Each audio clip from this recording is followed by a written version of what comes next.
முதல் வாசகம். இஸ்ரேலின் தூயவரே உன் மீட்பர். இறைவாக்கினர் எசாயா நூலிலிருந்து வாசகம். அதிகாரம் 41 இறைவசனங்கள் 13 முதல் 20 முடிய. நானே உன் கடவுளாகிய ஆண்டவர்.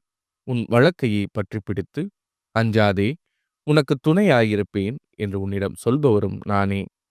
யாக்கோபு என்னும் புழுவே, இஸ்ரேல் என்னும் பொடி பூச்சியே, அஞ்சாதிரு, நான் உனக்கு துணையாயிருப்பேன் என்கிறார் ஆண்டவர். இஸ்ரேலின் தூயவரே உன் மீட்பர். இதோ, நான் உன்னை புதிய கூர்மையான போரடிக்கும் கருவியாக்குவேன். நீ மலைகளை போரடித்து நொறுக்குவாய், குன்றுகளை தவிடுபொடியாக்குவாய், அவற்றை தூற்றுவாய், காற்று அவற்றை வாரிக்கொண்டு போகும், புயல் அவற்றை சிதறடிக்கும்.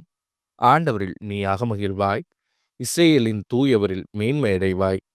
ஏழைகளும் வறியோரும் நீரை தேடுகின்றனர், அது கிடைக்கவில்லை.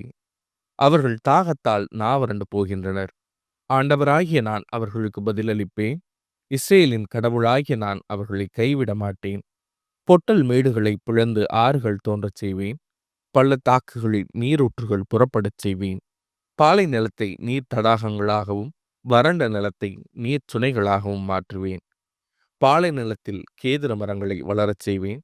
சித்திம் மரம், மிருது செடி, ஒளிவ மரம் ஆகியன தோன்றச் செய்வேன். பால் நிலத்தில் தேவதாரு மரங்களையும் புன்னை மரங்களையும் ஊசியிலை மரங்களையும் வைப்பேன்.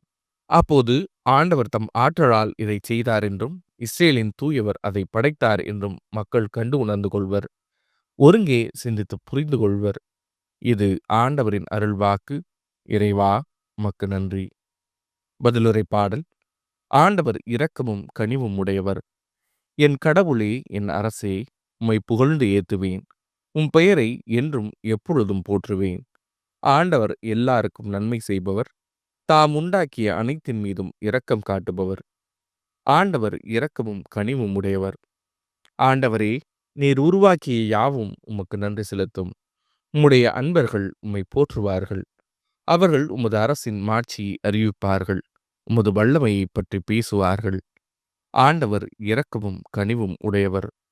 மானிடர்க்கும் வல்லமை செயல்களையும் உமது அரசுக்குரிய மாட்சியின் பேரொழியையும் புலப்படுத்துவார்கள். உமது அரசு எல்லா காலங்களிலும் உள்ள அரசு. உமது ஆளுகை தலைமுறை தலைமுறையாக உள்ளது. ஆண்டவர் இரக்கமும் கனிவும் உடையவர். நற்செய்தி வாசகம். திருமுழுக்கு யோவானை விட பெரியவர் எவரும் தோன்றியதில்லை. மத்தேயு எழுதிய தூய நற்செய்தியிலிருந்து வாசகம். அதிகாரம் 11 இறைவசனங்கள் 11 முதல் 15 முடிய. அக்காலத்தில் இயேசு மக்கள் கூட்டத்துக்கு கூறியது, மனிதராய் பிறந்தவர்களுள் திருமுழுக்கு யோவானை விட பெரியவர் எவரும் தோன்றியதில்லை.